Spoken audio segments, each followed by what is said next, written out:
Say, are you ready to get philosophical? I fucking love this shit. Beautiful listeners, you are worth all the stars in the sky. Hell yeah. And at least 2 perfectly cooked grilled cheeses. Hell yeah. Does a bear shit in the woods? Sometimes. He's been known to shit in a liquor tent. Yeah, pick up a book, losers. Pick up a book, losers. Welcome to the Based Banter Podcast. Welcome to another episode of the Based Banter Podcast. My name is Joey and I will be your host today. And with me as always is Jerry, your extra introverted, extroverted, amazing, immaculate co-host who's going to help carry me through this conversation. Yes, and here we are, and the carrying is beginning. So, let me ask you this, buddy. What's going on? What's new in your world? Let's hear about the experience. Sure, man. Yeah, the experience gains. I have been on a creative journey recently. I have, for the past 2 weeks, indulged in expressing myself through drawing, writing, content creating, and I have just been on this journey, learned a lot about myself, and I've learned that I have some actual talent when it comes to portraying these fucked up images in my mind. So, dude, it's been super fun. I'm working really hard. I've spent at least 30 hours just doing creativity, and I think that, it's been very good for me. I haven't been in the gym, and I'm getting fat, but I'm working out that brain, buddy. You have made the creative outlets your bitch. Yeah, sacrifices were made. Sacrifices were made, and a little less time away from the gym, a little inactivity, never hurt nobody, right? Right. I just got to find that balance, where I can squeeze in the gym time and squeeze in the creativity, because I'm like an obsessive person. Once I find something that I really enjoy doing, I'm all in. I go all in, and I obsess over it, and everything else doesn't matter. And then I just focus on that until I'm sick and fucking tired of it. And it yields some amazing art, man. You do an amazing job. And yeah, man, if you guys want to see some of these drawings, they are posted on my Instagram. You can head on over to Arcano Joe on my Instagram, and you'll find some of those drawings there. If you are also following this episode, which this episode most likely will not air until after Fanboy Expo. We may rapid post this, actually. There is a chance. There's a chance that we may just rush that process. Sure. Yeah, so with that being said, this weekend, dude, we do have the Fanboy Expo in Knoxville, which is a convention center based around, fans of content and pop culture. We're going to be there with celebrities like Shia LaBeouf, John DiMaggio, Adam Copeland, what's her name, Laura Prepone from That 70s Show. I don't know if I said that name right. I apologize, Lauren. But there's so many different celebrities there, dude, and I cannot fucking wait. It's going to be an amazing time. We've got prizes we're going to be giving away. We're going to have some drawings and some of the other art and content that we're going to be selling. And I have a snippet from a book that I've been writing that I'm going to be handing out. So if you do catch this podcast prior to this coming weekend, find us there. We'll have a booth set up. Come say hi.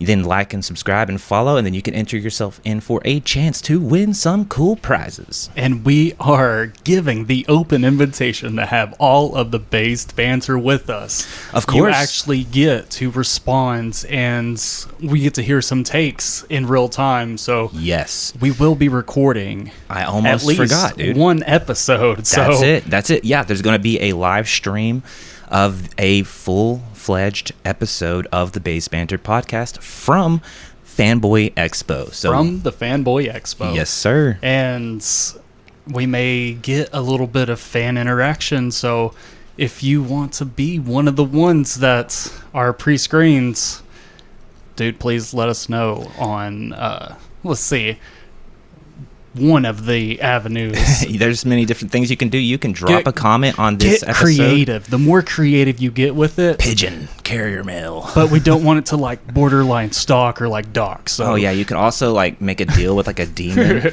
and sell your soul just to send us a message. And if that works, you win.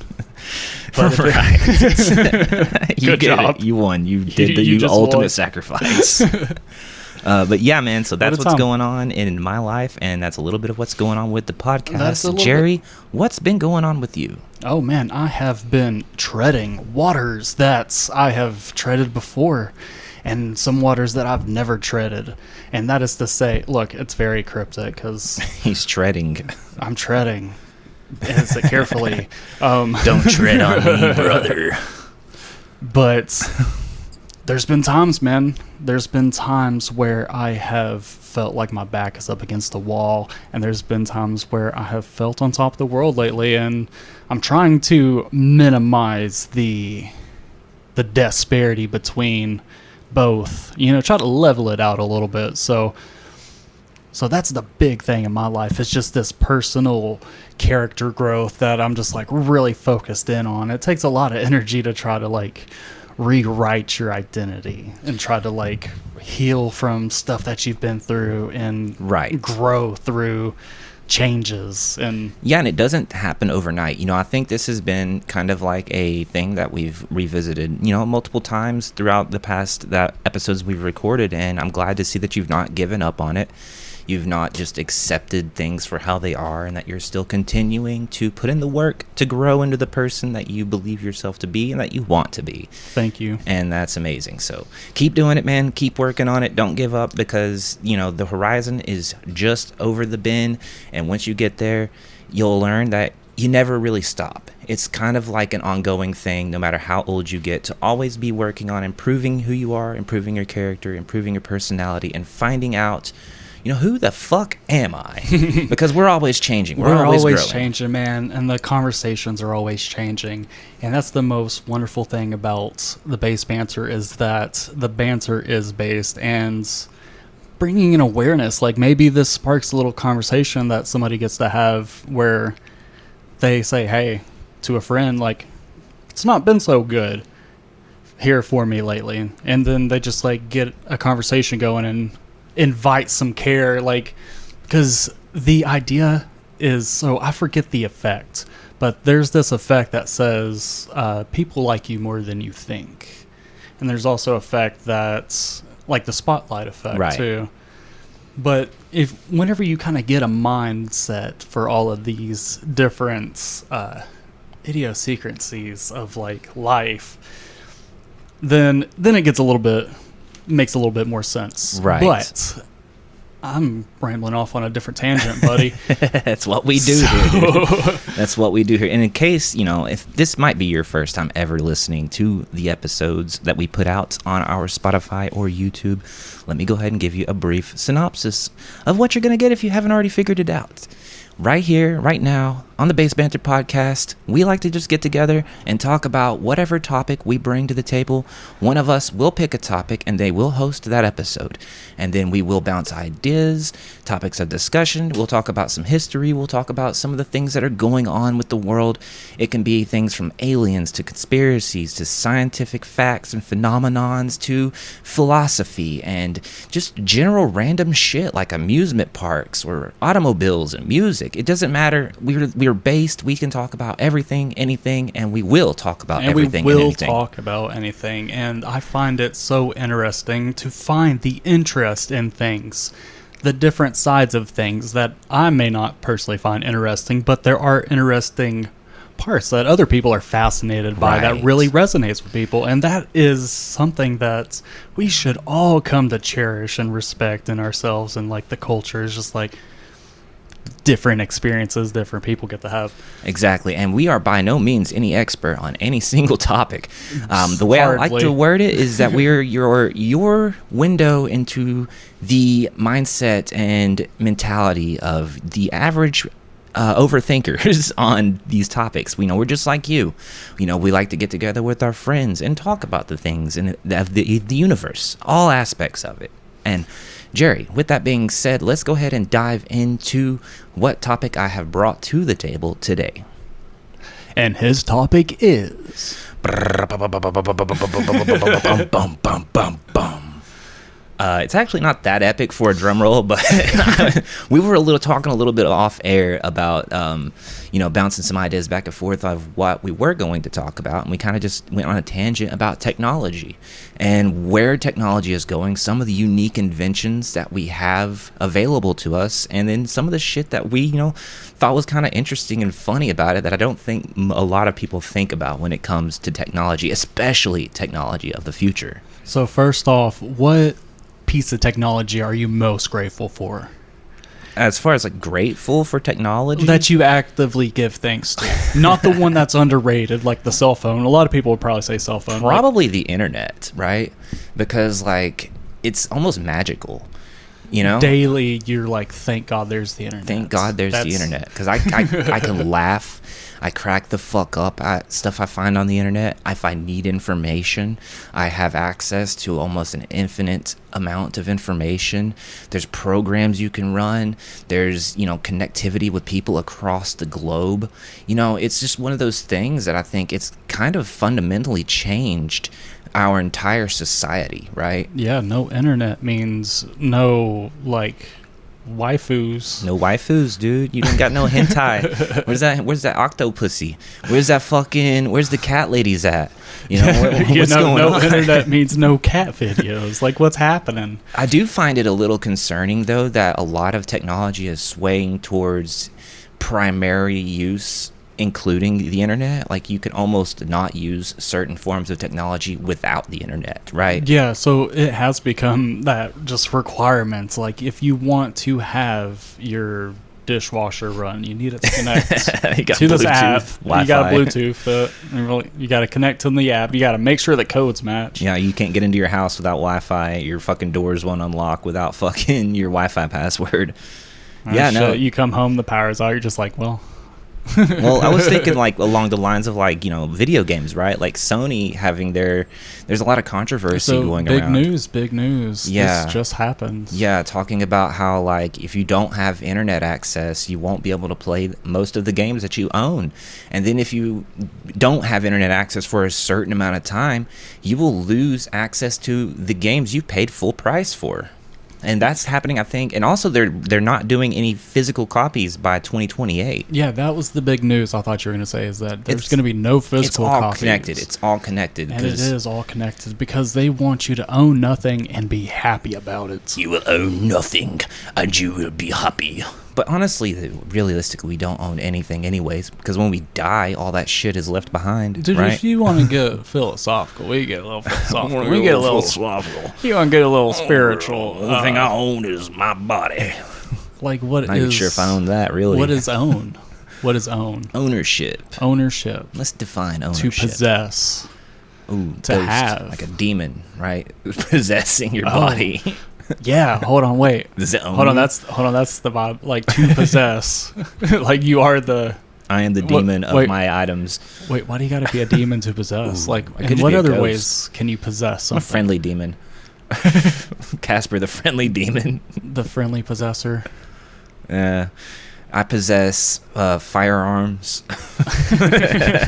drugs, and paraphernalia. At least that's what my citation says.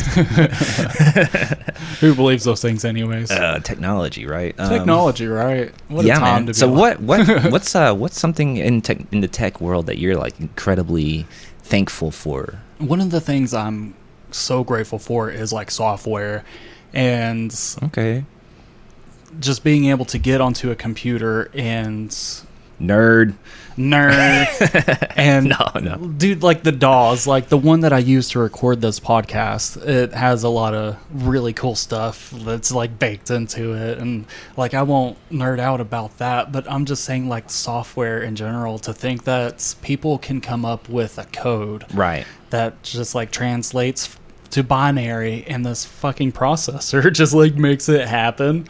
Right. You mean to tell me that we can input syntax, which is basically words, stuff that makes more sense to us, and then it gets broken down into code for the processors to make whatever is happening on your screen. Have you ever seen like on how it's made, or like have you ever seen any like people talk about how like capacitors and the intricacies of like motherboards and all the devices involved with that are produced and manufactured? It's actually fucking bonkers. Oh, yeah. Like all the different hands that touch the process. Yeah, not even just that. Like they develop a lot of this stuff at like a quantum level, right?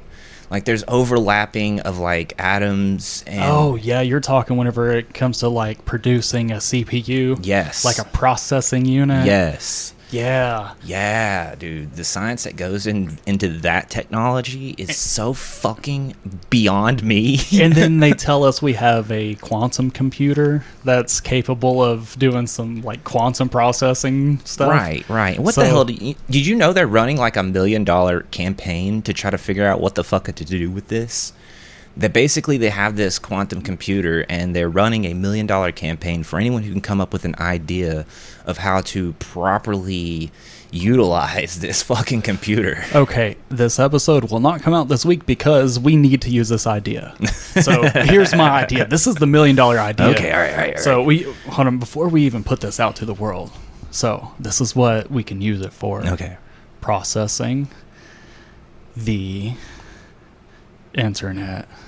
Oh shit! Breaking it down, dude. But see, that might be not energy efficient because, like, the quantum computer, like, you're runs. Like, what does it mean? Like, maybe you get faster internet speed or some shit, right? Like, you could download speeds of like 4,000 megabytes a second. You just fucking download something instantly, dude. Okay, wise guy. What's your $1 million idea for the quantum? All right, I say we run a program through it. We run Skyrim. Stock market exchange for middle class people only. The elites are blocked out. And insider trading with the Google Willow computer. And it's localized in New York. And you have to be somebody who knows somebody that once walked past someone but knew their name enough to get recognized by another somebody to get into that bitch. So what do you like? So back to fucking technology that I can understand, because that shit is beyond me. Because they were saying some wild shit, like the computations that Google computer can run are utilizing the equations, and they're bouncing like ideas off of other quantum computers within like the quantum verse, and they're running these computations so fast that the only way that they can do it is by getting help from other multiversal quantum computers, which they're saying confirms the existence of the multiverse, which to me is so much to digest that my brain almost explodes explaining it. Like ooze is falling out of my ear right now. I think that's like brain fucking is it fluid. Causation? Is it? I think that we don't really fully understand it and grasp the concept because our brain capacities, especially me, is just not big enough. But I think that we just are understanding. It might even be poor wording on their part, right? Like when they say multi-dimensional or multi-universal, that's probably not the right word for it. But that's kind of how I interpreted it, as like this computer exists in different universes and timelines that it's communicating to it itself. Because it is processing at such a level, it is doing multiple calculations. Yeah, so what they said, said they ran a equation through it that would take the amount of time that the universe would die from heat death before the equation would be completed. But the Google computer did the equation so fast that their answer for that was that it was utilizing, access to other Google quantum computers through, I guess, quantum entanglement, maybe? I don't know. Whoever is more intelligent than me or Jerry that wants to drop in the comment section and give us a better, very niche definition of this. That's a very niche person. I don't know that they listen to our podcast. Right. Like, I just stumbled upon these guys, these idiots, talking about quantum computing. But again, this is just an example of how the average person is interpreting a lot of this high-level education shit. This is golden. Look, because whatever you take away from this episode as quantum entanglement, we want you to give us a description of what you think it is in the comments. Quantum entanglement is when you get the Christmas lights out of the attic after tearing the tree down after Christmas Day really fast and not giving a fuck, and then you have to untangle all the Christmas lights, and you get quantum angry. You get quantumly angry, I got quantum Sean. anger. It's anger on a quantum level. Okay, go back to bed then. So, all right, so we're going to talk a little bit about some technology. I remember back whenever I was like a kid, you know, they were always talking about like flying cars and shit, right? Like when you watched like the cartoons like the Jetsons, you know, skyscrapers are up in the sky and everyone gets around by like flying cars and the car turns into a suitcase and then you go to work, even though there's still work apparently. There's still work. Like what kind of utopia? Right. But I just think that, you know, since I was a kid, now I'm starting to see like more articles and more evidence showing that we are kind of trending in that way. Like, have you heard about the flying motorcycles in Dubai? The flying motorcycles in Dubai. So is it like a drone that's shaped like a motorcycle? No. So let me pull this up real quick. It's actually police. Police. Yeah. They're flying around on their motorcycle. No, seriously. Yeah, so flying motorcycle police in Dubai.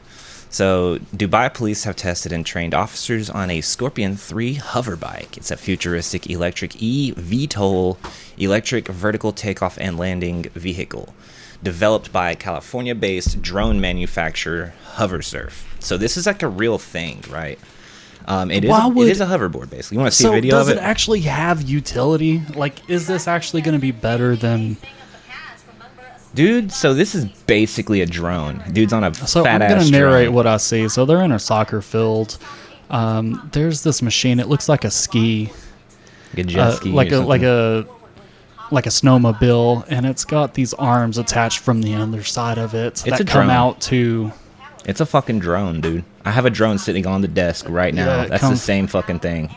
Yeah, it looks like there's like, 4 arms there, and each of them have a fan. So the practicality, it is like a drone. The practicality of it is basically that due to the sheer density of the city of Dubai, in order to respond to emergencies quickly, they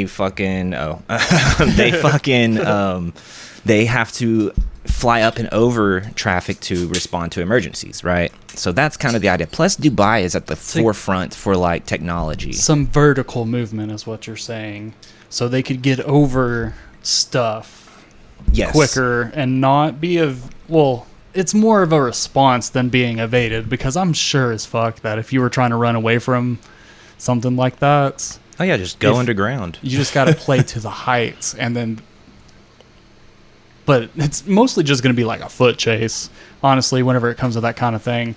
But so it would have some utility, and it does kind of make sense, but in practice, that thing looked like you have to like really start it up, and it takes a while, and you gotta get your helmet on. Yeah, I mean, obviously, you know, it's not ideal. I think a lot of this stuff is for aesthetic. Like, they just want to be like, we have flying drone police. Don't fuck with us. The helmet is definitely for aesthetic, because if you are doing any level of falling... Oh, right? Dude, that reminds me of something. Oh, man, dude, this is actually fucking sick. So I just got Netflix recently because I wanted to watch that Chainsmoker Cat anime. Sidebar... Fucking amazing anime. Such a raunchy fucking... It's on my watch list right now. Grotesque, fucking hilarious, brain rot infused, fucking actually stark, sad reality of addiction, but done so well and super fucking funny. Definitely check it out if you're an adult. If you're a kid, stay the fuck away. If you're a kid, why are you listening to us? And anyways, back to... And if you're an adult that's still a kid, you know what you should be doing. Grow the fuck up. No. Back to the topic. The Netflix, I got it to watch the Chainsmoker Cat, but also got it to watch Devil May Cry and the new Halo series that came out a couple years back. And I was noticing something that is kind of like a current form of technology that we have. There are these like helmets that soldiers can wear that have like AI integration systems designed in the helmet to help them with combat situations and scenarios, which is exactly what Master Chief has with Cortana. How ahead of their time were they? That is such a prime technology that I'm sure it's been thought of and like theorized for ages, like people just like dreaming it up. And through sheer persistence, man, I think it is near reality now. I mean, so what is the term sci-fi science fiction until it's science reality, which is basically the concept that if it's created and thought of in a science fiction universe, will eventually translate into reality. Because I mean, if you go back to Star Trek, right? They were doing FaceTiming like way back in like the fucking 60s and 70s. And but yeah, so I just pulled it up. This is the article AI Overview, which states that the most advanced AI military helmet is the Anduril Eagle Eye, developed by Anduril Industries. It uses augmented reality and AI to fuse live data from drones, ground sensors, and nearby teammates into a single real-time heads-up display. So now our soldiers have a HUD display. It gives them superhuman situational awareness, networking, the battlefield, advanced threat detection, and modular configurations. These dudes will have little enemy radar dots on their map. They're gonna have eagle eye, like little camera screen in the corner of their fucking visor that shows them what the drone sees. So we're literally living in fucking Ghost Recon, fucking Dude. Future Soldier, whatever the fuck that game was. How paranoid do you get whenever you're sitting there watching your health bar just start ticking away and you're just like, what the fuck? Why am I dying?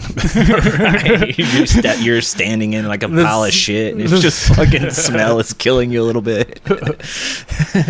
You have to listen to that one soldiers you walk through like a bullshit again and you're just like, dude, you are costing me life by spewing the same bullshit. -1 HP of damage because someone's talking some dumb shit. And he's just like, I'm causing psych damage, fuck you. I was watching a funny podcast recently where these guys were just bouncing hypotheticals off of each other, and one of the hypothetical question was like, what in real life happens to you that would cause 1 HP of damage? Oh, yeah. And it was like smelling someone's bad breath. I was like, that's fucking funny. Or like picking a hangnail. Okay. Stubbing your toe. Whenever you like scratch like too hard. Oh, yeah, whenever you're like edging something and you just like give it a little bit too much. Too much of a scratch. Just like, oh fuck. Or if you're like bite down on an ice cube and it fucking hurts your teeth a little bit. But yeah, or if you ever get a pebble in your shoe, each one of those steps is -1 HP every time. Right. Have you? Do you know what radiation is? I know we're going off a weird little like tangent here, but you sound like you want to radiate me. You want to put me in a microwave? I just learned this recently. You want to explain how microwaves work? I don't really know how microwaves work. But I did learn recently that what radiation is it's microscopic particles that fly through your body, and enough of the particles going through your body is what causes damage. And that's why Geiger counters are able to pick that up, because they pick up the particles going through it. Parts per million. Yeah. I was watching a story about the tsunami that happened in Japan in like, I think it was 2011. Fukushima. Yeah, and it was causing a meltdown at their nuclear plant. Yeah. And they couldn't get their robotics into the plant to disarm it or to basically save the day, so they had to get people who would essentially volunteer for death to go and like save all of Japan, because if they weren't able to stop this meltdown from happening, our current reality in Japan would be entirely different. And this one guy who was like a 70-year-old man who was retired agreed to do the job but needed help, and had like a community of people who helped them, and then they all basically sacrificed themselves to solve this meltdown issue. Dude, here's a moment for all of those fucking heroes, those selfless heroes, like even in like other situations too, like where if these people didn't like stay and like do something with this something or another, it was going to cause like a meltdown, right? And like the unsung expand, heroes, like like be a worse explosion otherwise, or like. Yeah, man. Right, like the people at the 9/11, the firefighters that went in and, perished while trying to save people. Yeah, and that's just a thankless job, right? Like firefighting. Do you think that's in you to do? That's such a weird thing to say because that seems like the highest, like virtue. I think everyone, like the highest level of person, because that is honestly. I think most people want to say yes, I'll be a hero when the time comes, but also I think when reality sets in, self-preservation might overrule your own analysis of the situation, right? I like to think that I'm a pretty decent person, but I also wouldn't consider someone an indecent person for not making a self-sacrifice. I just think the people who do make the self-sacrifice are extraordinary humans, like above extraordinary. And I think the average person would self-preserve themselves.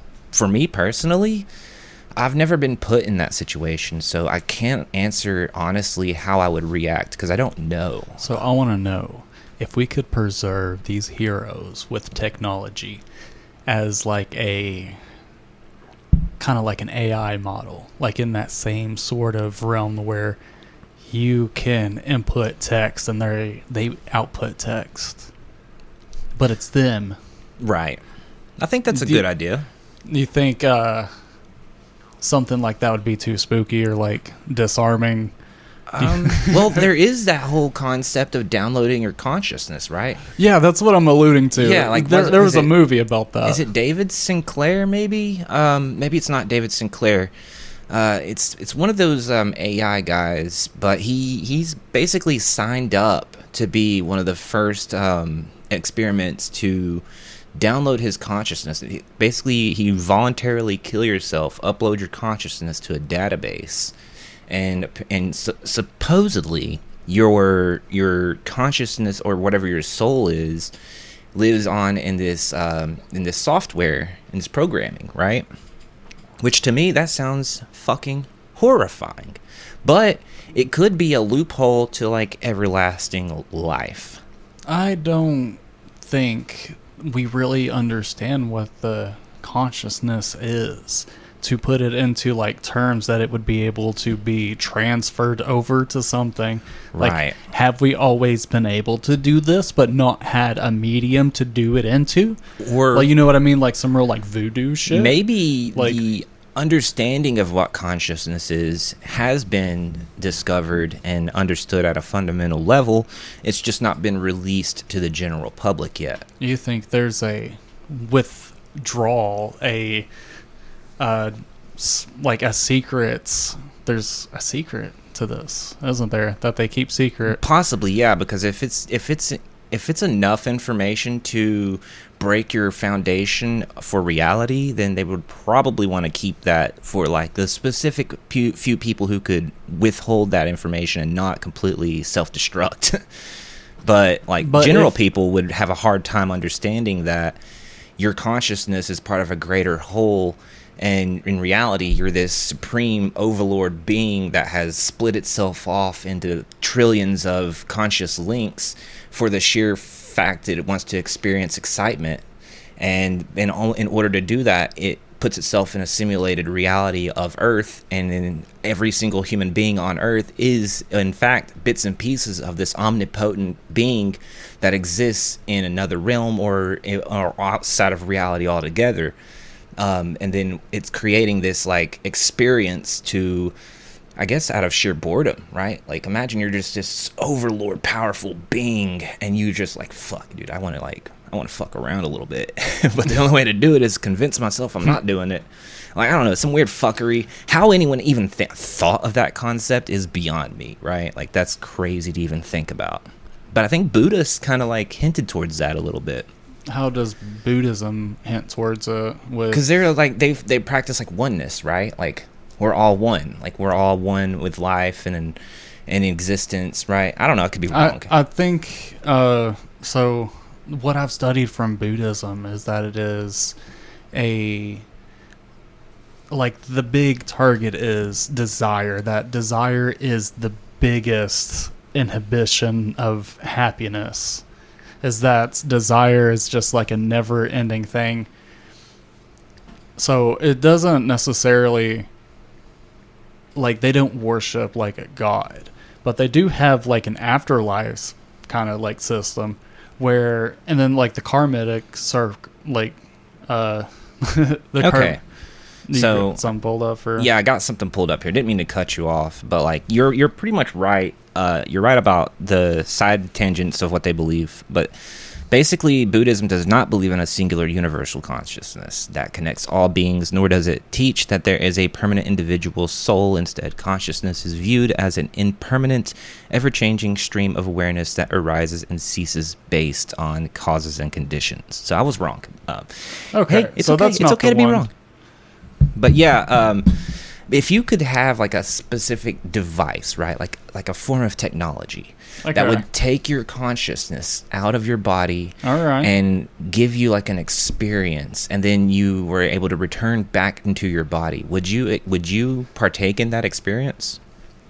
What an interesting question, because whenever you leap, right, you go from like body, like what happens to your body?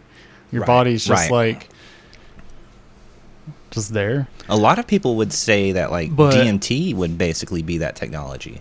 But then you're saying you full on take the soul out of somebody, put it in something. Yeah, your body is in stasis. Or someone. You're just inside fucking Ben Affleck. Just he's in control, but you're just seeing everything through his eyes. You mean Ben Affleck's in my body now? What the fuck? Have you ever seen that movie? I think it's Being John Malkovich. Dude, John Malkovich. Have you ever seen that movie? No. So basically, the movie is like I think there's either it's a drug or it's a form of technology they use, but whatever the medium is, these people have access to getting to be John Malkovich, which is like this celebrity in the movie. He's like a megastar, and through this medium, you get to be John Malkovich for like a day. You get to experience what it's like to be this like ultra AAA star celebrity. But it has like consequences and shit with it, and it's like really like philosophical. It's kind of interesting. It's basically what you're saying, taking your consciousness out and putting it in another person's body. Yeah, but you were saying more so an experience, or yeah, it's for like it's a novelty thing, right? Like you're just experiencing it for like the fun of it, because average people don't have the access of like a celebrity does. So you just get to experience what it's like to be a celebrity for a short time. So it'd be like me getting to be fucking Adam Sandler for a day. It's like, gosh, yeah, bang, bang. Yeah, we're gonna go play some ball. That was my worst. Does Adam Sandler want to be an Adam Sandler for a day? That is the real question. That is the real question. And if he ever listens to this, he should come on and have some Based Banter with us. That would be the worst conversation ever. He would be so annoyed immediately. He'd be like, I need some alcohol. He's like, yeah. Who am I impersonating? It's not Adam Sandler. I don't know who that is. Reason number one why he would never do this. He's like, you want to hear my Adam Sandler impersonation? No. No, dude, don't do it. He's like, I'll actually... I'll give you $1 to not do that, actually. I'll take you up on that deal. I'll buy a pack of blueberry Swisher Sweets. And smoke it in your honor. And blow it in your face. Take that. Adam Chandler. That's the kind of warm welcome you can expect here, because we don't do no guests. This ain't a guest podcast. All right. So back to the topic at hand. So if you could make like any kind of technology at all, like just anything ever, what would you make, and what would it do? Oh man, I would make a spring trap for my car. So whenever I drive, I could deploy it and it would spring trap me over. Well, a trap sounds like you'd have to fall into it, right? Right. So maybe I deploy the spring trap behind me, and it boings the person behind me, like to in front of me. So like some like Mario Kart shit. Some real like James Bonds. Like, okay, that's like 1,000 IQ. It's a gadget. Look, because do you have like an issue with people following you? Like, is this like coming from like a deep receded like daily life issue when you have tailgaters or some shit? I mean, have you ever had one of those like Ford F-150s with the fucking bright ass lights shining into your the high beams to your cabin, and it's just unnecessarily bright?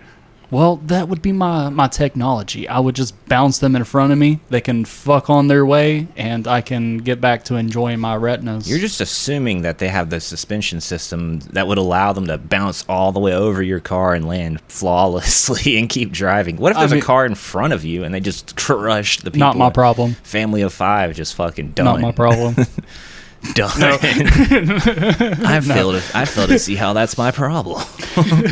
No, that's the bit though. I was watching this thing where this guy was watching. He's like, he found a Spider-Man movie. He's like, oh great, Spider-Man. And every scene, Tobey Maguire is like, I missed a part where that's not my problem. And it's like, no, I'm Harry Osborn. And he's like, I missed a part where that's not my problem. But that would be the technology for me, man. What about you? What is the technology that you create that's just like dying to come out of your brain because it would be an advancement in your life? I think it would be either a headset that you could wear or a device that you could consume that would instantly download information and data into your brain.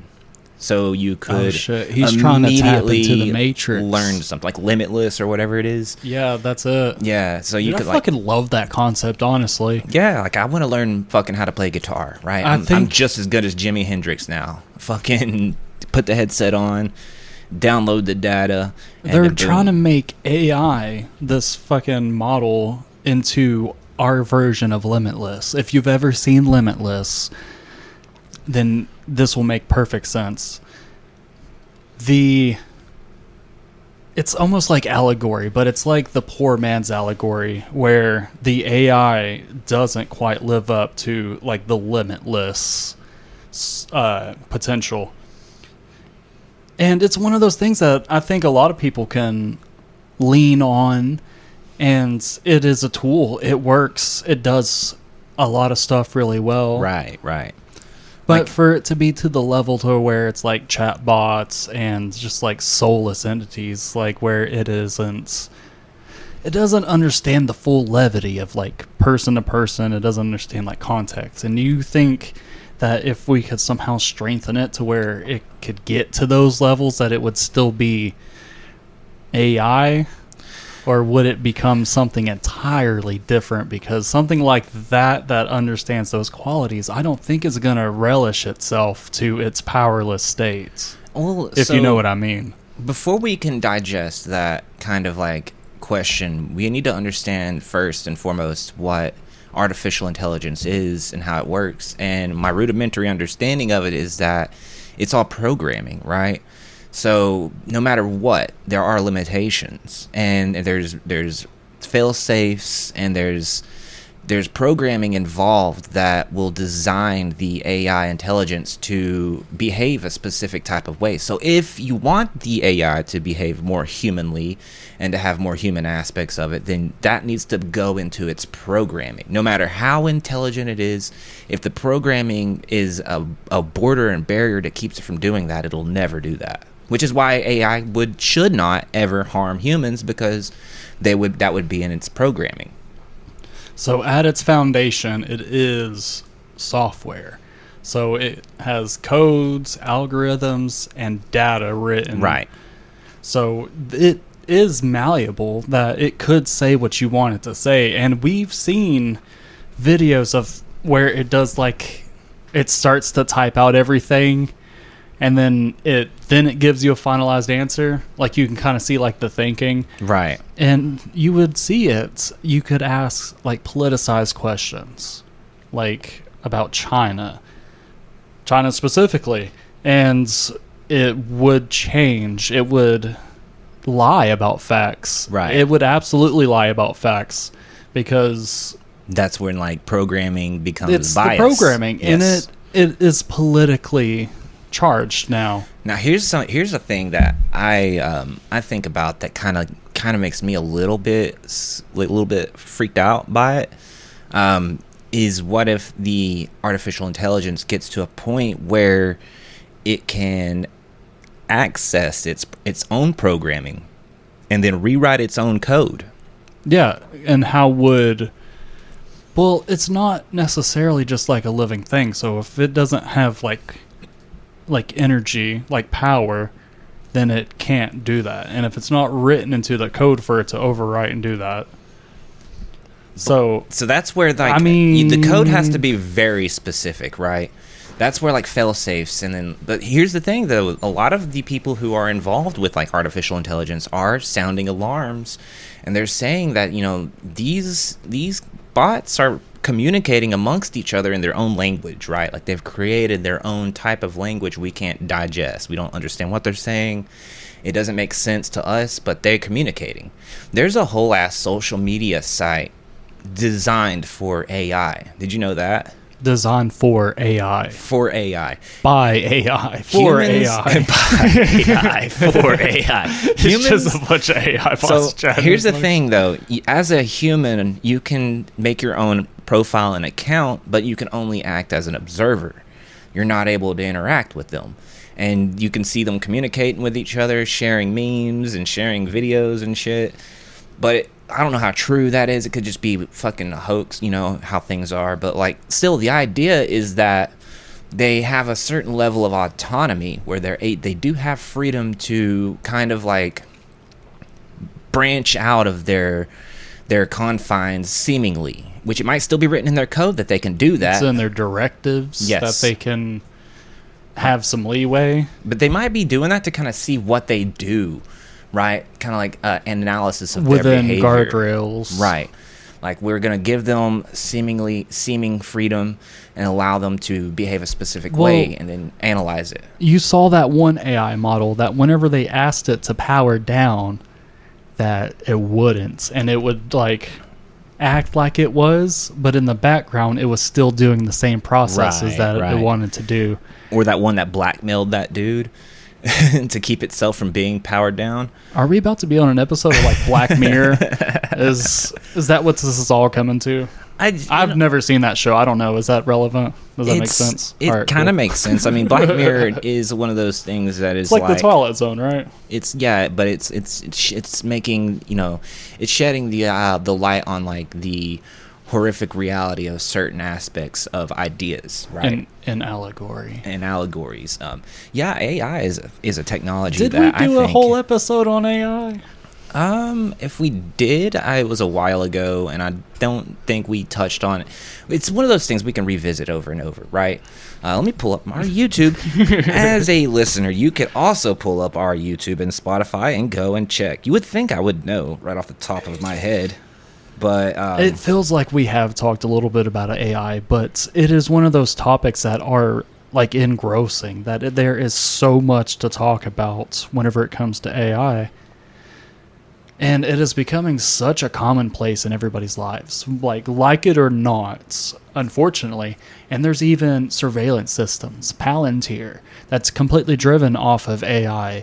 And what are they going to do with that data? Like, no, they don't. They aren't going through the legal grounds to put up these cameras. Like, seriously, and they aren't even up to a code, to like safety codes. So, what does that mean? That we have this corporation just like, and you can't get your local officials or like anybody that has any modicum of power to do anything about these cameras that are infringing on rights, that is not even up to code. Like, they don't even belong in the community as like a structure, regardless of its purpose. You know what I enjoy about that whole thing is that there is a category of people who are like saying, fuck this, we're not going to let you fucking infringe on our rights. And they're out there with masks on, tearing these cameras down, destroying them right there on the streets to like a fucking Malcolm X speech and a fucking gangster rap song in the background where someone's saying the revolution will not be televised. The revolution will not be televised, and it's them fucking destroying all these cameras and shit.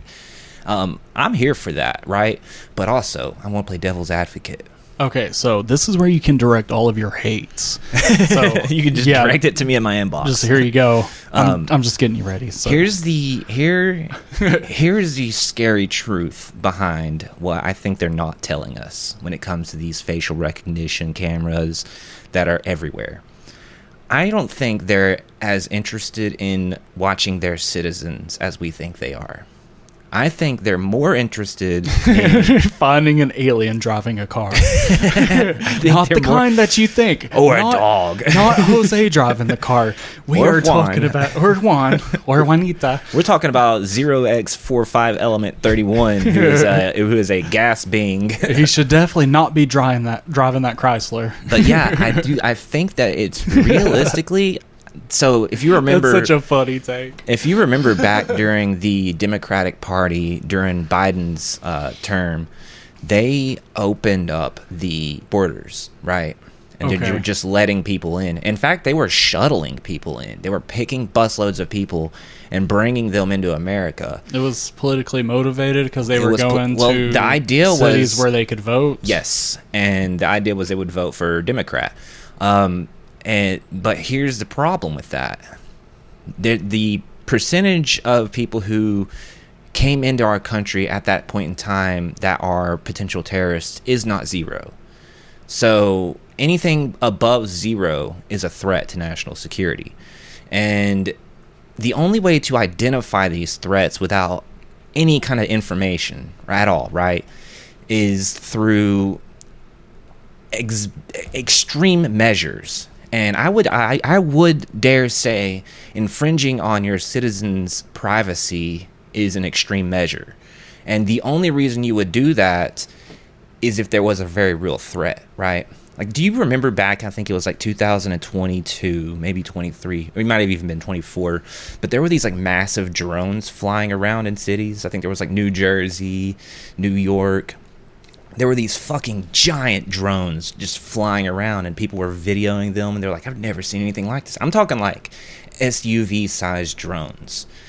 And the conspiracy theorists were going wild. They were like, what the fuck are these? They're not UFOs. They look like drones. They sound like drones. The government's not giving us any information. And then there was this leak of information that came out that said that we had a missing nuclear warhead that was supposed to arrive on a train, but the warhead wasn't there. So the idea was, the conspiracy was that these drones are flying all over these cities using infrared and thermal technology to pinpoint hotspots to identify where this potential nuclear warhead threat was. Because that's situation critical. And something could happen very And if you are a leader overseeing this, you are not going to tell your public that there is a potential nuke running around in America that could just blow up the size of New Hampshire at any point in time. You're not going to tell them that. You're going to quietly assess the situation and kill it and throttle it. So you're saying all of this is to say that is national security. It's a very, very strong potential. But are there not safeguards in front of surveillance of the whole land? Like, is there not the intelligence that the U.S. prides itself on? Because we have some of the best, like, intelligence names. Hey, man. So, or like, it's just like fucking toothpaste. Only kills 99.9% of germs. There's still that one. There's still that 0.1%, dude. It only kills 9 out of 10 dentists. It only kills 9 out of 10 dentists. But the point is that no amount of security is 100% foolproof. And we're just working with what we've got. And then, again, I don't agree that they're infringing on our rights. But but if it does help protect us, then I think that they're not going to come right out and say, well, these cameras are here to find terrorists. Just ignore them. Because one, no one would believe them. And two, people would freak the fuck out and say, you mean we have terrorists running around? Like, what the fuck are you doing? I thought we were the greatest country in America or in the world. Like, why is this happening? Well, they kind of do that, but it's ICE. And they're like, this is to help us find... That explains a lot, right? You're scared of these guys. Remember, they're eating the dogs. They're eating the cats. Look at you connecting dots like a crazy conspiracy person. Because that what follows has happened, actually? right no, in line with everything we've been saying. And it makes sense, right? Like, if it looks like a duck, sounds like a duck, it's probably a fucking duck. And they're out here, they're cracking down on these illegal immigrants when they know illegal immigrants are a fundamental asset in our economics. They would not be doing this so aggressively if there was not a threat, in my opinion. I don't know. There's people who are saying the MAGA community is just racist and they're doing it out of racism. I think that's how you get them to agree with it. You have to hang the carrot in their face, right. And you have to make them afraid. And fear is one of the biggest motivators. Right.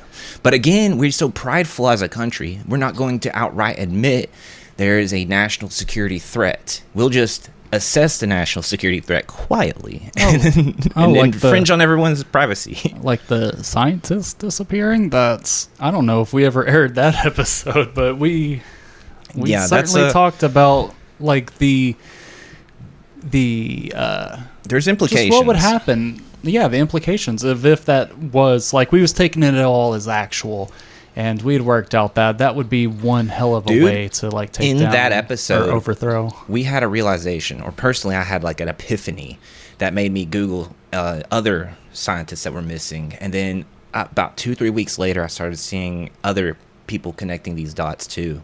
And they were like, and it's not only America, dog. It's like other countries. And there's like this big issue going on. In fact, I think we've lost more. I think the number's up to like 15 now. So it's an ongoing thing. And now there's multiple countries involved with this war in Iran. Like, we're in living as a millennial, dude. We have gone through so much fucking like shit, dude. But yeah, I think that they're implementing all these technologies, and you think with the way that our technological advancement has progressed, that we would have some crazy ways of like, you know, scoping out these issues, like maybe like it's like a nano mosquito that fucking flies around and surveying instead of a facial recognition camera, right? Like, why isn't it some kind of spacey bullshit? Like, what's keeping us from fucking having super soldiers out here disguised as people? Yeah, why can't we be one of those like frivolous countries that come up with like the wildest fucking ideas? Like, why don't we have like cat-shaped fucking robots out here patrolling the streets just because? Ooh, new technology. I want... you just unlocked new technology. New achievement. You are having the idea of a new form of technological advancement in the size of a furry feline friend. Reward? You have to take care of it for the rest of your life and be its slave. I'm already like that with my cats anyway, so it's okay. He's enslaved. But I think that, you know, with the way that technological advancements are progressing, you know, in the past 100 years alone, we've made leaps and bounds. If you had to predict, right, the next big technological advancement, what do you think it would be? And what form does it come in the shape of? Because we've already got self-driving taxis, right? We got the Waymos that are driving onto train tracks. We got robots that are delivering your Amazon packages. You know, we've got... What's the thing that it would come from the sun and... The Dyson sphere? And it would emit... A Dyson like vacuum? an EMP kind of thing where it would disrupt the Earth's like electromagnetic... Sunspot? Like a solar storm? A solar flare. A solar flare. Look, we got there. Yeah, so the technology is... You know that happened in like the 1800s? A massive solar flare hit and fucked up all of the world's electronics, which was not much. There was only like a few landlines. It's just Leonardo da Vinci over here with his brick phone. There were landlines. They did exist, but only like the elites had landlines, and it shut everything down. But those do exist, and a solar flare would actually fuck everything up. Okay, so solar flare, right? But how long would it take for us to get back on track, right? Like, you just got to remanufacture all of the electronical components again, and then... You just got to recode the internet. Pretty much. You remember how to do that. As long as the people who did it the first time ain't dead, yeah, we should long be good. gone, buddy. Well, they're carrying on the legacies, man. That's what you pass that information on. So that is why you said that is the most grateful piece of technology that is in your life is the internet. Yeah, but a lot of it's written down. A lot of stuff is still written down. And some people have this fear of something like that happening, so they are converting data into like physical copies. Okay, so my new piece of technology, right? Where I'm still on that. I wasn't just saying a solar flare just for the sake of destroying technology. Mirror that bounces it back. Dude, I want to have a solar flare in my pocket that I can just send. So you want to harness the power of the sun. Look, aim big, look kids. Bold. if live bold. Live Moss. Shoot for the moon. Aim for the stars. Fucking live Moss. Jesus fucking Christ. He's like, nothing crazy. I just want the sun in my pocket. I just want to be able to send a solar flare from my hands. You want someone to cut you off in traffic and just be like, fuck your car. Just all the technology in their car just like ceases to work. Phone's dead. Car's dead. They're fucking like, what happened? My battery's fried. I swear at one point I experienced like an electromagnetic pulse that had hit my car and me. I'm not sure if it impacted anyone else around me, but so my car up to this point had a really reliable track record with Bluetooth and just like not dropping it. It was never a question. And at this one red light I stopped, and Bluetooth problems, that's fucking weird. Like, why isn't this connecting? My phone, like everything's like checking out. And then this fucking overwhelming like headache, migraine just takes hold of me. And I've heard of people with like electromagnetic sensitivities that there is a such thing as like EMF poisoning. That's a real thing. Is that a certain a certain frequency of electromagnetic waves can make people sick. So there is a phenomenon that does happen called a geomagnetic storm. It is a temporary major disturbance of Earth's magnetic sphere and we're dissecting this. Here we go. Caused by like a sudden intense variations in the solar wind resulting from solar flares or a coronal mass ejection. You might have experienced like a minute, case of something like that. It would be interesting to see if at that point in time anybody else had any kind of like point of reference, but also we're pretty good at like documenting these kinds of things, right? As far as like, our space agencies who follow patterns in any kind of event that takes place. So I feel like you would have heard about that, but maybe if you're not within the scope of like your algorithm designed to tell you shit like that, you probably wouldn't have seen it. That is very fascinating though. I don't think I've ever had like an instance like that myself. Have you ever been disturbed by an electromagnetic force? Because you work with big pieces of technology. It's no secret that you are the real deal Holyfield stomping around the assembly grounds. We're out here fucking. I'm the man, boy.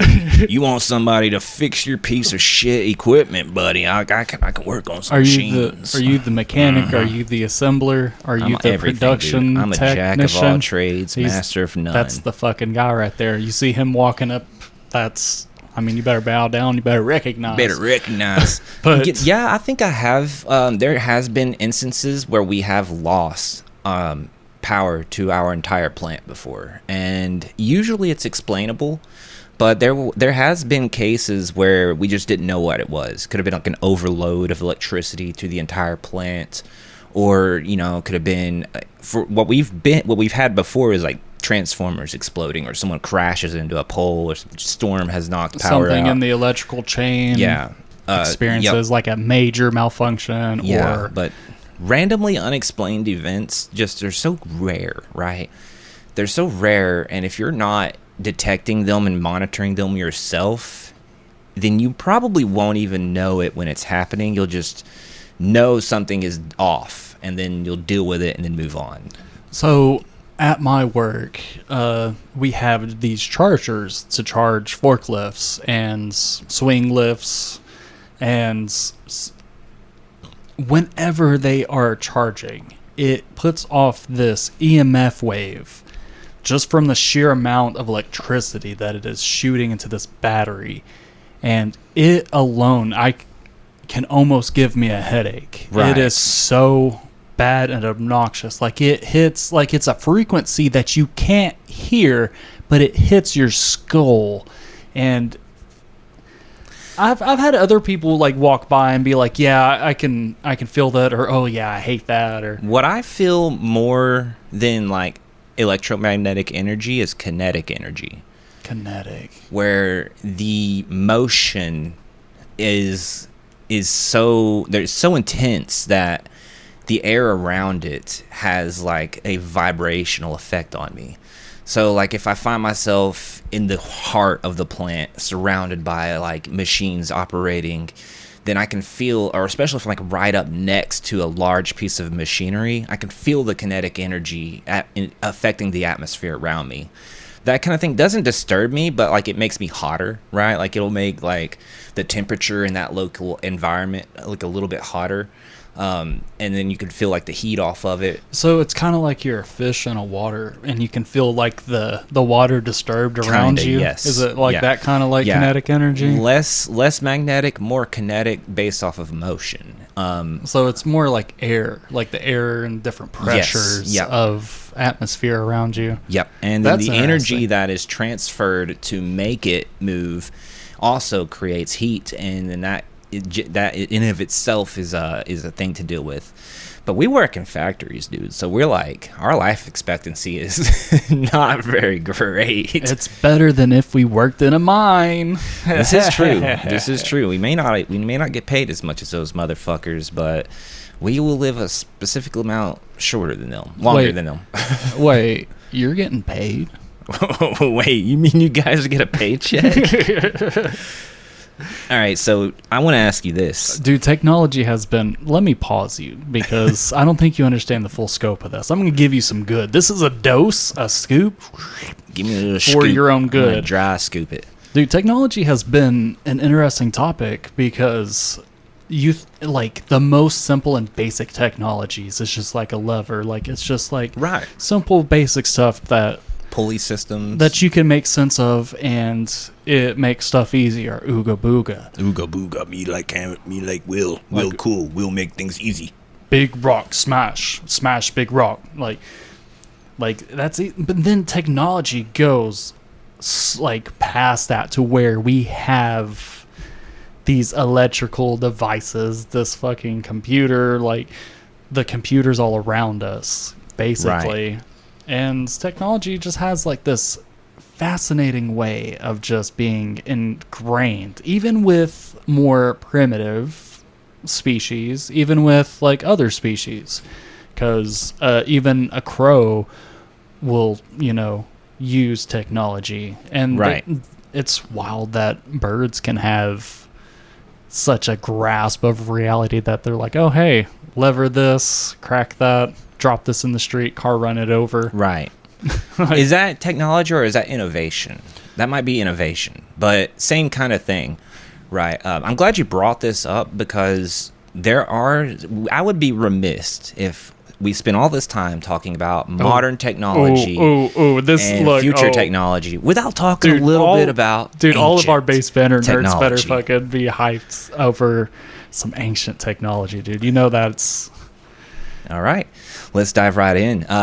Some of these I'm sure you're probably already aware of, and we could dissect and break some of this information down and then talk about, what the fuck, how did they get here, what is going on, and the preservation of this information is actually really interesting in of itself. The first one I want to mention is the Baghdad battery, right? You've heard of that?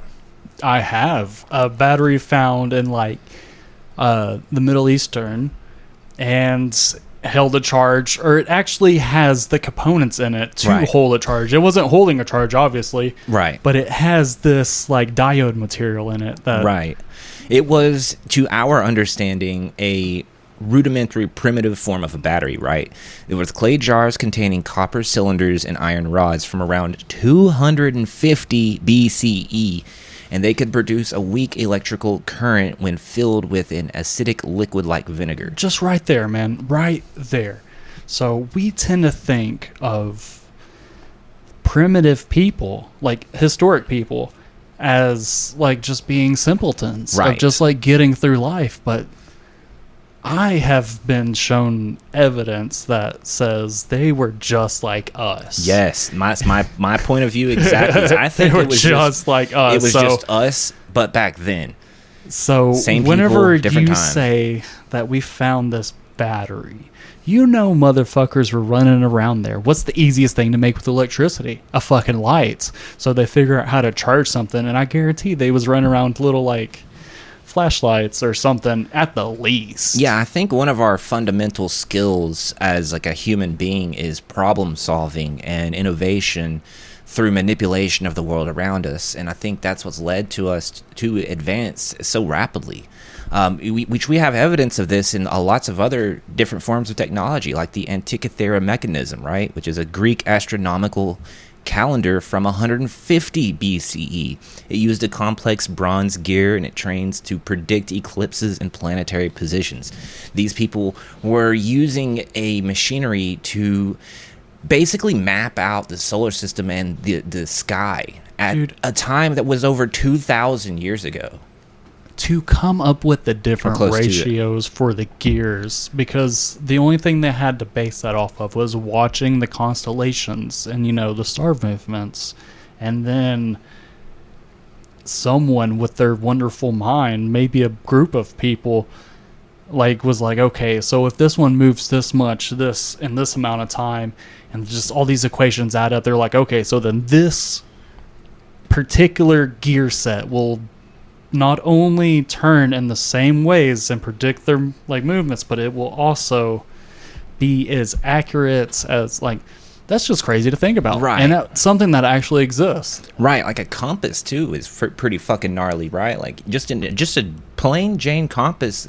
I don't know how old those are, but they had them back when sailors were a thing, right? Which sailing the seas, they used, you know, navigations of the stars and compass systems, and I think there was even another kind of device they used. But yeah, man, we've got so many different references. Like even the Roman concrete they use, which is a highly durable volcanic ash mixture, which it grew stronger over time and hardened underwater, allowing structures like the Pantheon to stand for like a millennia. We still don't know that proper mixture. They say it even repairs itself, which is fucking crazy. They have another thing similar to that, which is like a fire that never went out. It was the Greek fire. It was a highly secretive Byzantinia incendiary weapon. It burned on water and could only be extinguished with sand, vinegar, or urine. And yeah, so you see a bunch of soldiers, they're like, piss on me. No. But like, it's like, but I'm on fire. So there's that theory too that like not this time. That the pyramids of Giza, right? The three major pyramids. There's this concept theory that they weren't tombs for pharaohs, right? They are actually power plants or chemical plants. That one pyramid would create a chemical, that another pyramid would create a chemical, then they would combine the chemicals into the other pyramid to create some kind of like energy, and they're theorized, I guess it was creating like free energy or some shit. I might be butchering this, but they find evidence of like the chemical residue on the interior walls of the pyramids, which doesn't make any sense when you look at like the other like pharaohs and the pyramids they were found in. What it breaks down here with us is it says it was a masterpiece. They are a masterpiece of precise alignment and massive stone. Through logistics, the Great Pyramids of Giza also align perfectly with true north, which is kind of ridiculous. Why would that even matter? Maybe a coincidence, but you know. But I think they were able to do that just by using the constellations and astrology like that. Astronomy. But I think like we created like projectiles too, right? Like bullets, even just the advanced warfare that changed from the Bronze Age to like, well, I guess it was the Industrial Age, or what, the Renaissance or whatever came after that. But we went from fighting periods, went from fighting with like fucking blades to like cannonballs, and fucking eventually we brought that down to like a smaller scale and shot mini cannonballs at people. It was like hand cannons, and fucking they went through trial and error with people blowing their hands up and shit. Is it not wild that the human race could come up with a person that is so wickedly intelligent that can help manipulate and shape the world around us, and instead of letting them do like whatever it is that they create, they end up getting pushed towards like a destructive path for the war profiteering corporation, or not corporation, but the systems that be, you know what I mean? Because defense contracting is so lucrative that a lot of companies that could make projectiles for or not even projectiles, but just like the engines, the missiles part of it, could come up with like a way to traverse like to the moon, maybe even to Mars. There could be better applications for these things, but it gets absorbed into the industrial military complex. Have you heard of the ancient skyscrapers that existed? We were talking about ancient technology. That's right, buddy. Like, there you go, bringing it back on. No, I've not. Dude, this is crazy to me. I want to show you an image. And there's evidence of these being a thing. Take a look at this. This was mom. 800 years ago. It's my mom 800 years ago. So is that like a diorama?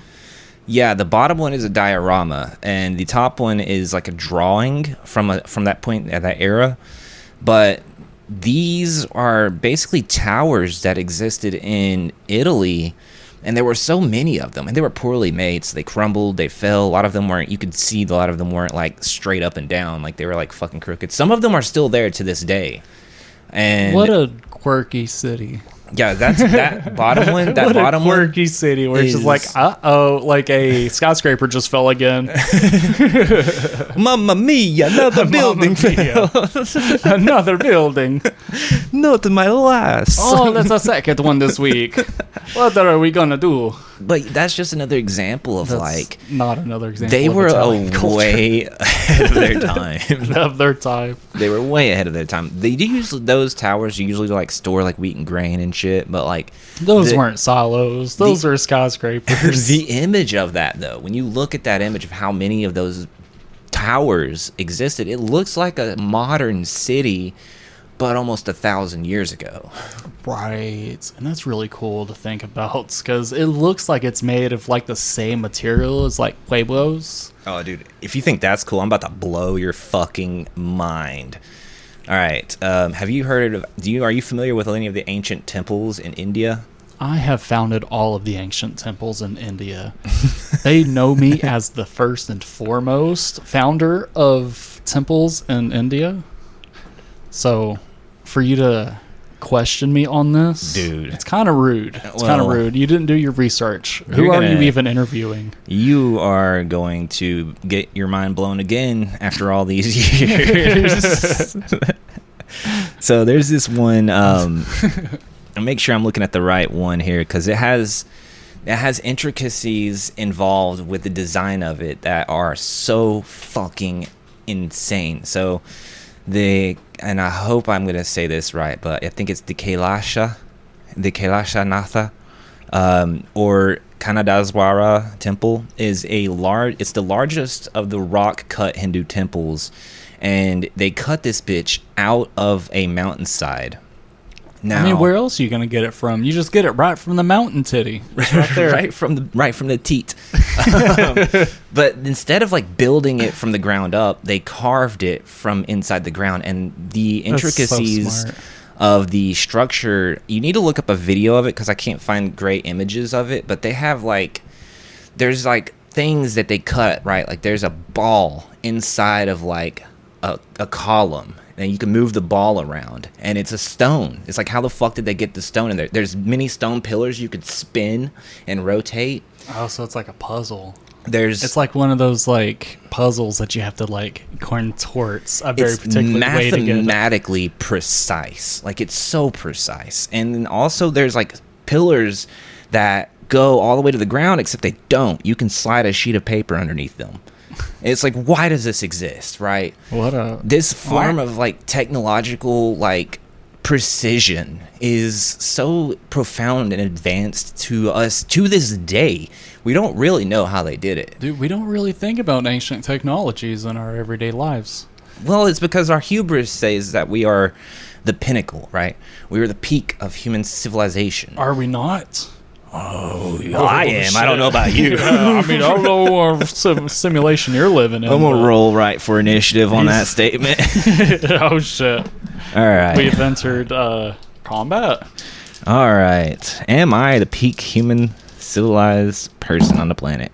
Ooh. You got to shake the magic 8 ball. I don't think a roll for initiative is the roll. Magic 8 ball. Magic 8 ball. You know best. Joey a peak human? Or the only living human, everybody else is NPCs. Ooh, we got an answer. What does it say? The stars say no. Damn. Damn. Not even no, but like the whole galaxy. The whole stars.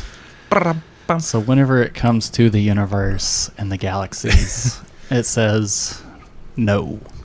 So yeah, man. So what do you think as far as like this conversation on technology? What do you think the implications are of how it affects our society, and like, what do you think is it shaping us to be good? Is it bad? Is it something we should be holistic? Like, should we be more naturally in tune and not focus and rely so much on technology, or should we embrace it? Right? Should we push for more technology? So you find in this discourse that there are people that agree that virtues and values are kind of getting lost whenever it comes to technology, because you can do a lot of things and get away with a lot more stuff, not face the repercussions like you would used to. So then it teaches young minds not to be as virtuous, because it doesn't matter if you like curse out somebody online, if you don't have like any like sense of yourself. So in some ways, I think it's... What was the question again? Do you think that technology...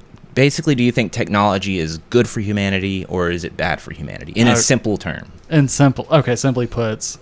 And like I said, I think it keeps us from being ambitious in the right ways, because a lot of people do get ambitious whenever it comes to like the internet and the big technology bubble. But it takes away from the virtues of life. Right. Because I agree. There are a lot of pleasurable, just really feel-good things about life that get kind of like brushed under the rug whenever, there's a new show to watch, or, there's a new game coming out. It rivals the media of past days, but it does it in such a way that it's not even fair. Right. That it literally hijacks your brain chemistry. And if you ain't looking at your phone, if you don't get all of that blue light, that it creates a withdrawal symptom. Like if you aren't scrolling, if you aren't receiving the instant dopamine rush, something. And it's not even fair. And that's the way technology is. And a lot of people, like the mass majority of people, to my understanding, are in this realm of being perpetually brainwashed. Right. You're more susceptible to brainwashing and propaganda through technology too, right? The technology that we have that is like readily available, that is used 90% of the time, is definitely one of the vehicles for this misinformation that gets spread to people. Right. And the manipulation, honestly, it is psychological manipulation. And in that regards of like technology. there are wonderful things that we can make, but a lot of it, dude, you can't talk about technology and not get a little political. And I won't make it a battleground of politics, but I'm just saying, like, politically, we even mentioned AI and how AI ended up being politically charged. A software that doesn't tell you that Taiwan is a country, like some shit like that. So overall, technology has become something so ingrained that we cannot escape it. If you want to live in society, you have to have an email. Right. Like, you've got to be able to get in contact with, guess what? Landlines are hardly a thing. You have to have a cell phone. Even cryptocurrency. Even cryptocurrency, if you want to do something that's decentralized. And that is another interesting realm of technology, that something can even exist. A non-corporeal form of currency. Like, it's just data. It ain't real. It isn't real. Yeah, man, but I agree with everything you're saying. I think that the social consequences for utilizing technology is so profound, it almost makes the technology not worth it. We are so connected, yet we're so far away. We have more people spending more time alone, dealing with loneliness and depression and mental illness, that have more tools to help them, but they're still suffering. For what? For the advancement in a societal direction, right, that we don't have a choice in. It just does it on it. They're the people who create these decisions, they do it on their own. And it may be the way we were designed to go. Who knows? But I do think that with a little bit of a self-awareness and conscious awareness, you can look at technology as a positive, as a tool. But overuse of it, just like anything, it becomes a negative and it damages our society. Like a crutch, per se. And a crutch is a piece of technology that you are supposed to use until you get healthy again. Yes, and if you keep using that crutch, even when you don't need it, guess what? Your legs get weak. Bam, impairment. And then you need the crutch.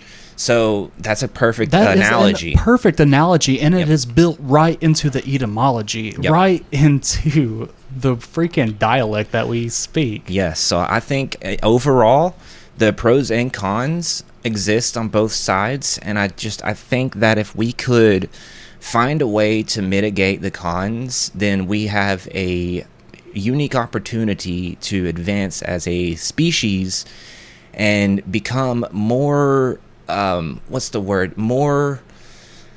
can be better, we can be bigger, we can be more than we were ever meant to be through our own ingenuity utilizing technology. But since we are still immature, still young, and in the form of a species concept, we have access to, like, it's like giving a monkey a gun, like the monkey's gonna end up fucking hurting itself and hurting its people, but over time it might learn how to use it.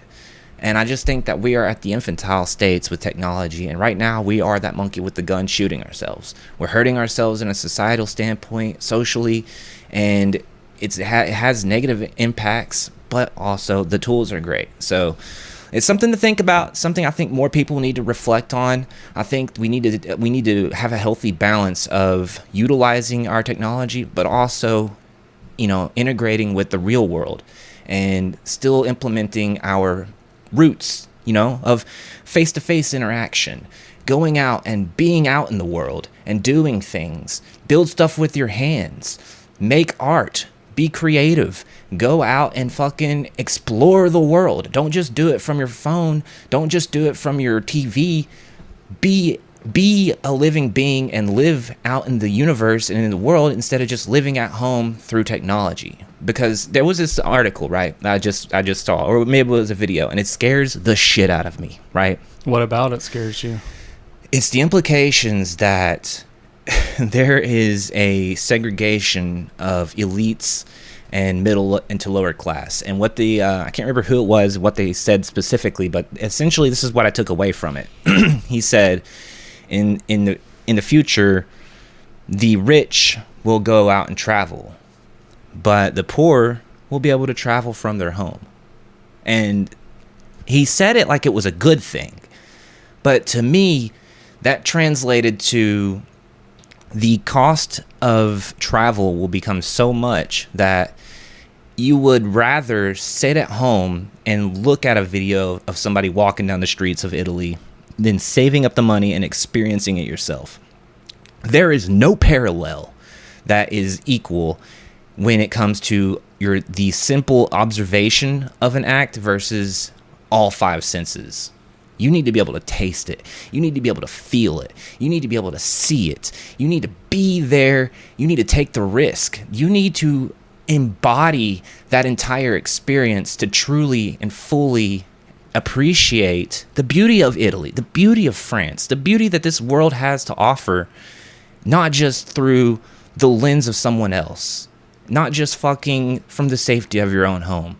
Because that implication is stating that now these luxuries are no longer going to be available for you because you've accepted technology as a transmedium for experience. And since you've accepted this rudimentary generic form of experience, we're going to give it to you. We're going to force feed it to you like a genetically modified fucking banana. Yeah, it looks like a banana, tastes like a banana, but it has the microscopic amount of nutrients a real banana has. So one of the things that I want to point out about class is that the one that you're talking about that stays home and travels from home, they are the working class. Like, mind you, like these are the people that are making the real sacrifices. The backbone of the country. They should be able to travel. Like, that should be a right. It should be something that is a privilege instead of these people that are able to exploit the working class and take vacations on whimsy that just like can do it as a tax write-off. Right. Like, does this not sound fucking crazy to everybody else? It's a dystopian fucking future caught in this cognitive dissonance that we just can't hear this shit out loud. Like, right. If you do you not see the disparity between living conditions? Do you not understand that the only reason it is like this is because we accept it? Yes, and you invite it in, and you eat the fucking porridge, and you don't even complain, and you feel like you're happy. But what you don't even realize is you're missing out. And since you've never experienced it, you don't know what you're missing out on. And that's the problem. You don't know what you don't know. I think that, dude, overall, all of this sheds a very important light on this topic that needs to be, we could wrap this up in a nice and tight, shiny bow. Technology is great, but it's easily exploitative. And it is imperative that we acknowledge this exploitation and we stop it before it happens. I mean, if enough people start having conversations like this, then enough people will stand up for it and will fight against this and preserve the human aspect of experience, authentic experience, not generic experience. I think this is genuinely based because it's not coming from a motivation other than sheer like goodwill.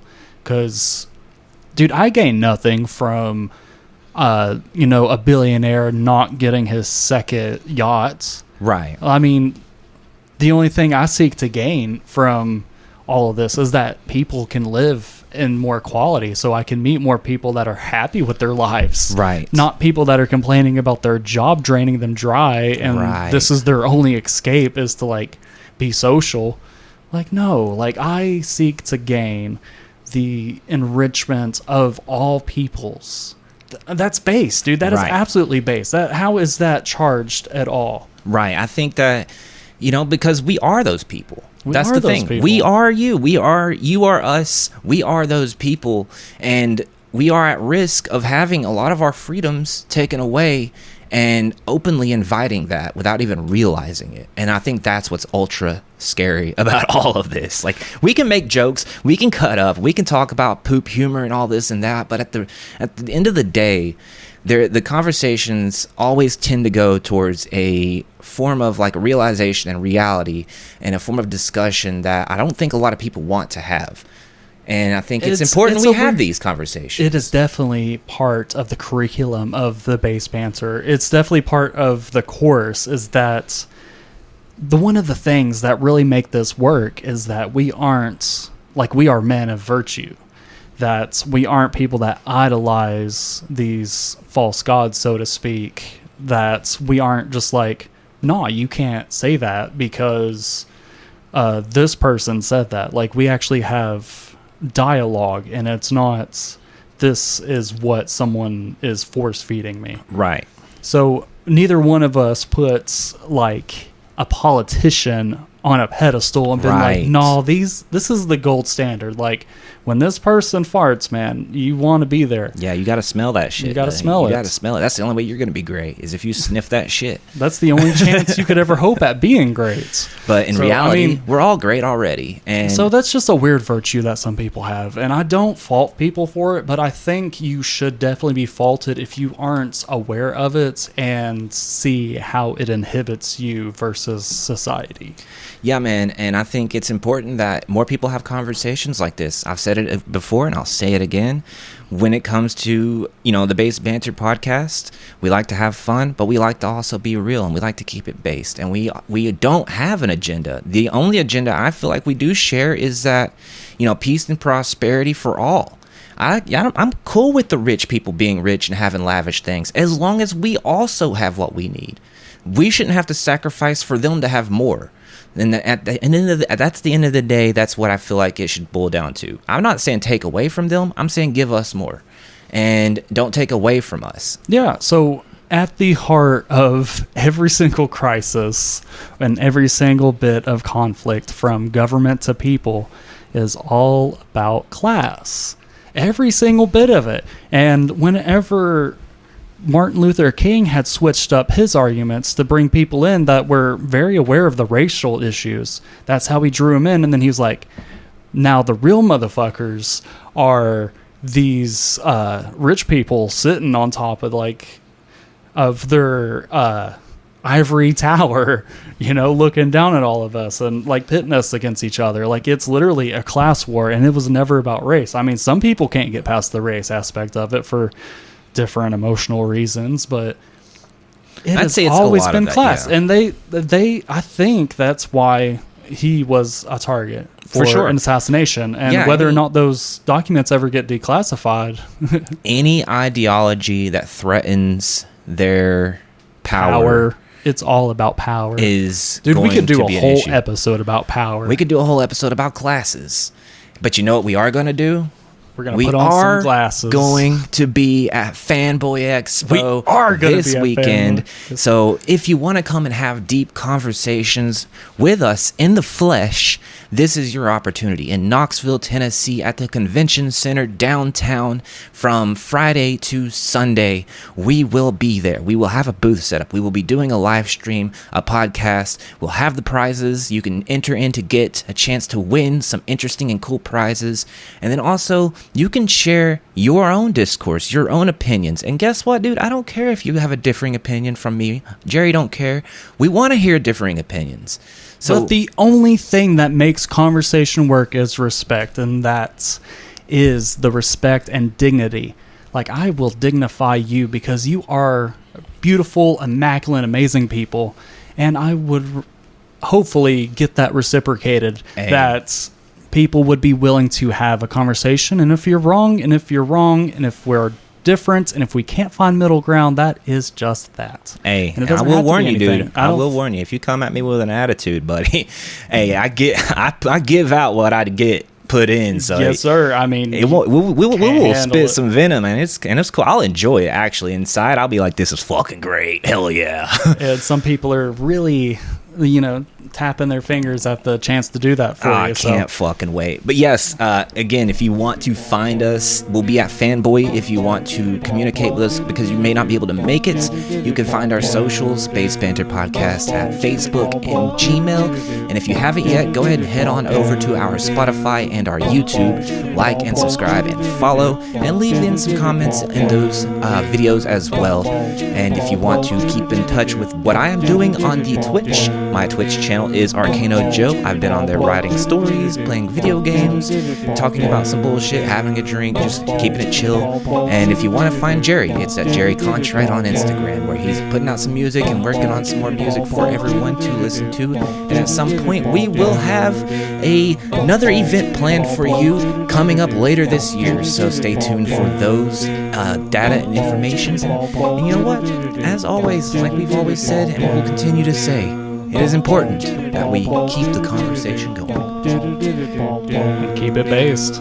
I think that's already someone's thing. But all right, Jerry, if you don't have anything to add, I say we send them home with a nice drum solo.